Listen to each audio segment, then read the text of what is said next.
Welcome to the video walk on your Pioneer. First things first, your bumper caps can come off. It's going to be the best spot to store your sewer hose. Keep it up and out of the way. Back rack folds down. Just pull these pins and then pull these pins out. It'll fold down. Store some coolers. There's some extra chairs on there. You are pre-wired for a backup camera. I don't mind this. They still have to wash it. So all you have to do is buy the kit, and we can get that swapped out for you if you choose to buy the backup camera setup. Cable inlet. If you're going somewhere that does provide cable, you can hook it up through there. And then low point drain, so that'll be the lowest point of your water system, so you can crack those open when winterizing or storage for a couple of weeks to get some of the water out of the lines. And then over there, sewer outlet connection. One on your left to gray tank, one on your right to black tank. Make sure they're closed before you take your cap off, unless you're not going to have a good time. Make sure it's not tangled up. There you go. Just like that. Then you just pull them straight out to open them. I always recommend doing your black tank. Once that's empty, doing your gray. Your gray water will kind of flush out the hose. Make it a little bit nasty to carry around. Shore cord inlet. This is your shore cord. It does come with a unit. It's about 25-30 feet long. Got a security thing, so you can twist that so if someone trips on it, it's not going to yank it out. Intake for your fridge. There's your exhaust. That's just for airflow. Just keep up in here. Make sure that's clean, so it can get good airflow so your fridge can cool efficiently. Water heater, super simple to use. Right here, got your plug for it. So when you're ready to use it, just throw that plug in there. Get it tight by hand. Then make a tool for it, or you can use a 15/16 socket with a little bit of extension. Snug it up some more. Now before you take it out to drain it, after you fill it, make sure you relieve your pressure. And that's it right there. So you pull this up like that. Water will come out. It's fine. Things can get wet. When it's done coming out, snap it closed. Then you can take your plug out.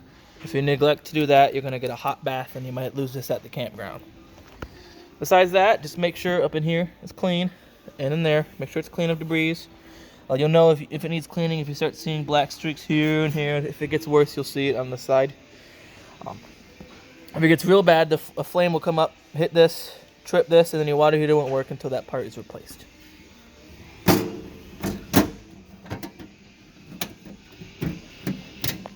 like that. Fresh tank fill. So rest your hose in there. Don't jam it in there. And fill. You'll see water escape around the hose and through here. If it starts getting full, you can also watch its progress via the monitoring panel. Outdoor shower. Using the term shower loosely. Sprayer, more like it. Spray off the kids' feet or dogs or whatever if at the beach or they were getting muddy. You do have hot and cold out here. And then I just close just like that. Black tank flush. You can stick your hose through here. When you are dumping your black tank, make sure it's only when you're dumping the black tank, otherwise it will fill your black tank up. City water. Most of the time, if you had a site with water, this is what you're going to use. Hook your hose up there and it operates off of city water pressure. Exhaust for your furnace. Just like all the other appliances, keep it clean. They make screens for this. That's only for travel or storage. They don't recommend you run the furnace with them screens on. And then to drain your fresh tank, there will be a drain right there. So right now it's open. You just close that and start filling it.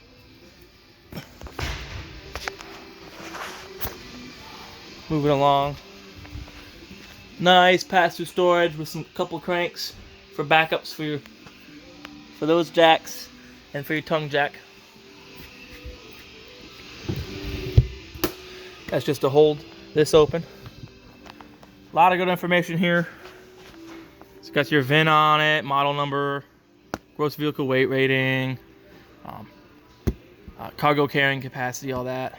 Important numbers right here, 65 PSI. That's what you want your tires to be filled off of, not what your tires say. Moving along to the front.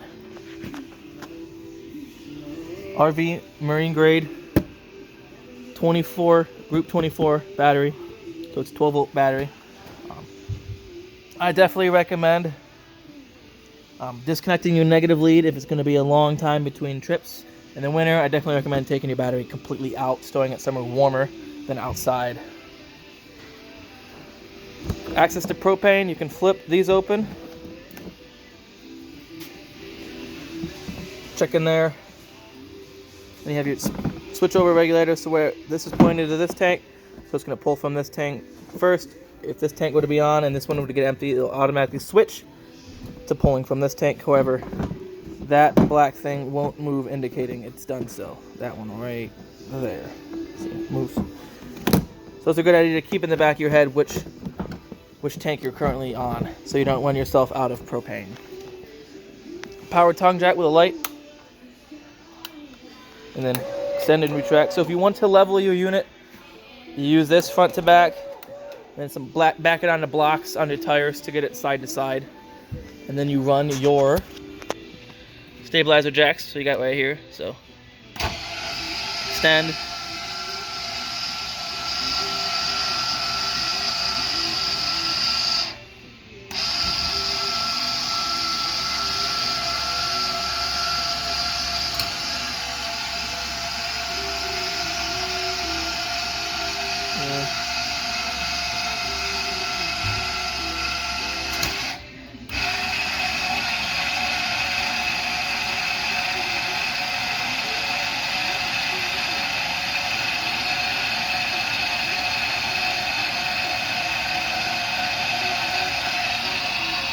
These do have a self-resetting breaker on them, so if you overextend them or if you hold retract for too long, the breaker will trip and you have to wait a few seconds for it to reset itself.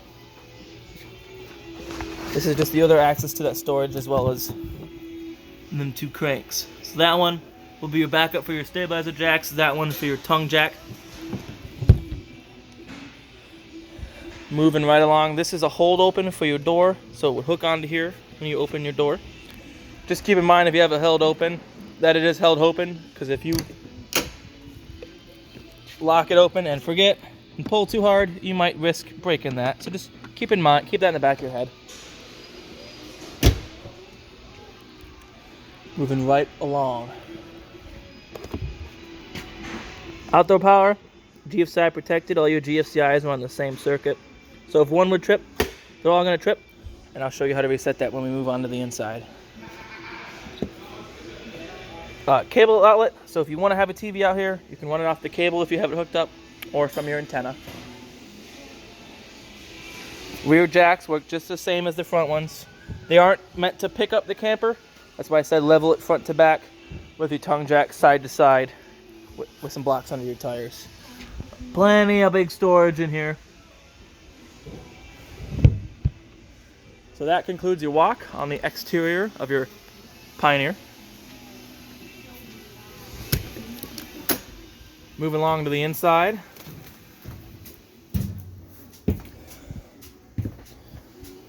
We'll start with the bedroom. So outlets either side of the bed, so both people can charge their phone at night. You also have an outlet down there.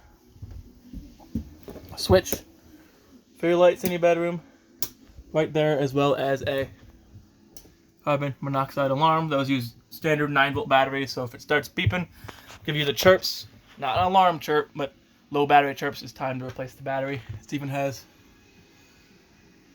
let's see, oh, yep, tells you what it is right there.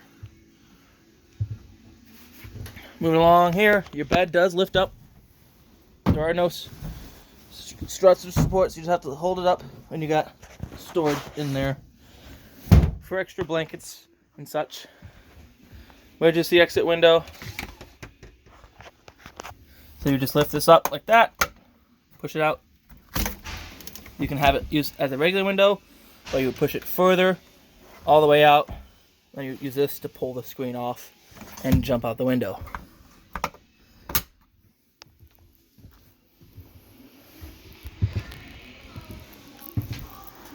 Couch turns into a bed.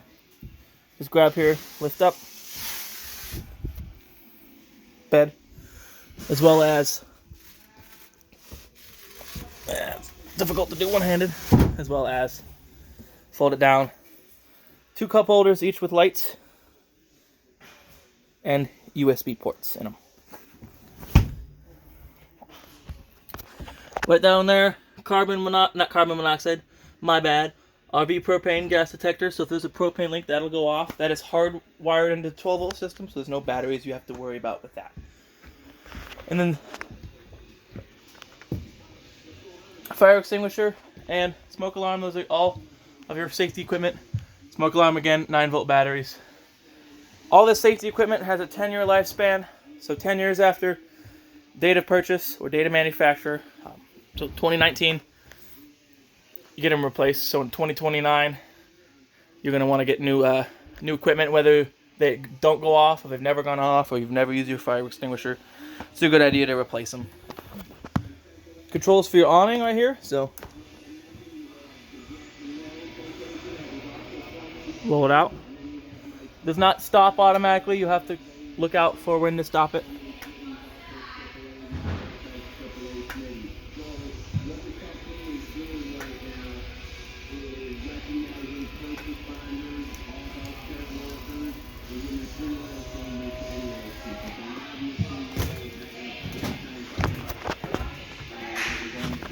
And they are adjustable, so you pinch these and you can pull this down. It's very difficult to do one-handed, but you would pinch this with one hand, pull here, you can pitch and lower. It's already a little bit pitched now, so if it's raining you can have water pitch off to one end.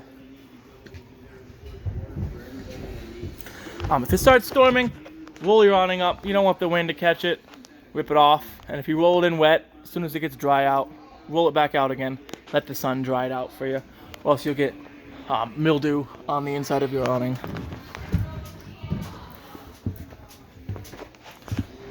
So this light switch here does LED lights along the underside of it. This one, inside lights, that one, awning lights.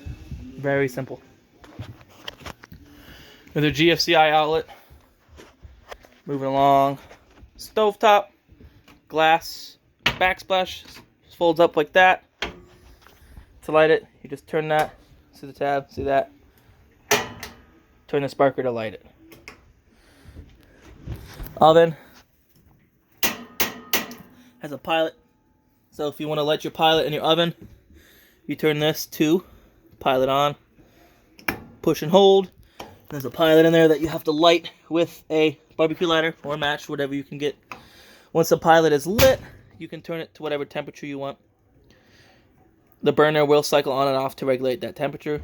If you plan on using it again in a few hours, turn it to pilot on. It shuts the burners off but leaves the pilot on. But turn it off before you go to bed. You don't want a lit pilot overnight. That's just a safety thing. Microwave, standard microwave, is only going to work if you're plugged in. Lights and fan. There's a flap outside I will show you at the conclusion of our tour that you have to open for that fan to actually vent out somewhere. Fridge, super simple, on or off, auto, gas. When it's stuck out like that, it's on gas. Just recommend leaving on auto.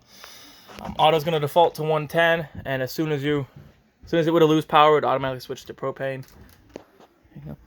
These do take about 10 to 12 hours to get to operating temperature, so if you have the ability to, plug it in the night before, that way you don't have to wait all day to use your fridge where you're going. This turns into your bed, very simple. Table pops up, legs just friction into the holes, pull them out, set them aside. The table will rest on these little shelves there. You rearrange the back cushions on top of the table to create a nice bed.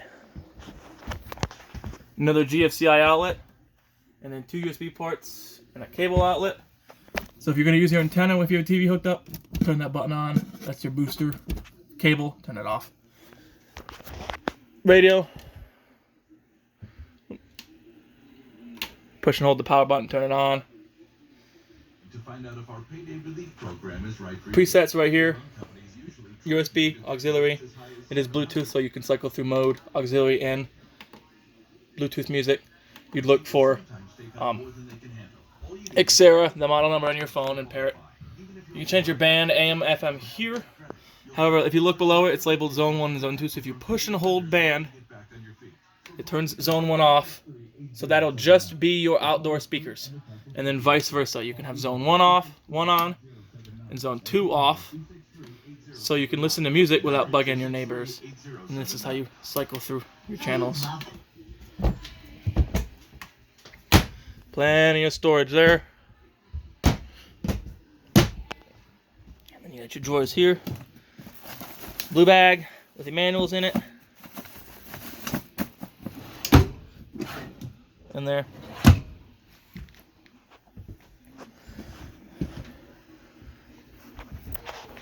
One of your controls for temperature. So this is your furnace. Just click that over. Very stiff at first. That'll slide that way, and it's labeled how to turn it off, like that. And then this controls your temperature. And then your AC is controlled at the AC. You get knobs here. Turn this to that's all the way cold, and then this is your that's your fan speed, highest fan speed, and this changes your temperature. There is not heat. That's just the warmest your AC will go. There's optional heat, a heating, it's called a heat strip you can put in here that'll put out a little bit of electric heat. But your furnace will be plenty enough to warm this up. But over here, breaker box.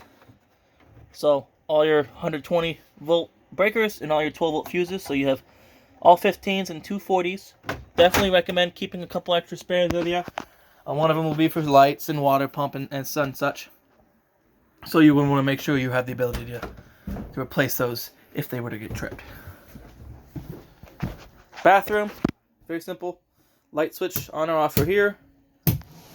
One on the right turns this fan on or off, and then you open it with the knob. Resettable GFCI, so if any of the GFCIs that are labeled GFCI trip, you come in here and reset it there. Your panel, so you can read battery. This will always read full when you're plugged in. Then you can read fresh, black, and gray tank levels. You have water heater on electric, water heater on gas, and then turn on and off your water pump. If you're going to use your water heater on electric, make sure there is water in it, or you're going to give about 5 minutes and then you ruin your heating element. You can run water and electric and gas at the same time if you want to. Gas is a little bit quicker to get hot, but electric is going to be a little bit more energy efficient, use less propane, so you don't run yourself out of propane. Shower, very self-explanatory. If you want to take a shower, you turn these on and pull this up, and it'll divert water out to your head. Otherwise, you can take a bath, very small for adults. And then your toilet's very simple. As long as you're pushing right here, your toilet's going to be flushing.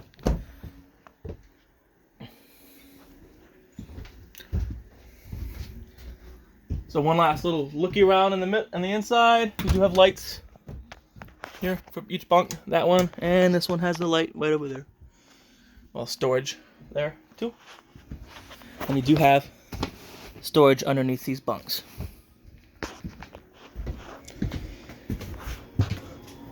So one last thing I wanted to show. Coming outside, this pertains to your range hood. And that's that right there. So if you are running your range hood, make sure this little flap is open. If it's closed, it's not going to vent anywhere, and your fan won't actually be venting out. So you just push it closed to use it, pull it out to loosen it. And that concludes your video tour on your Pioneer.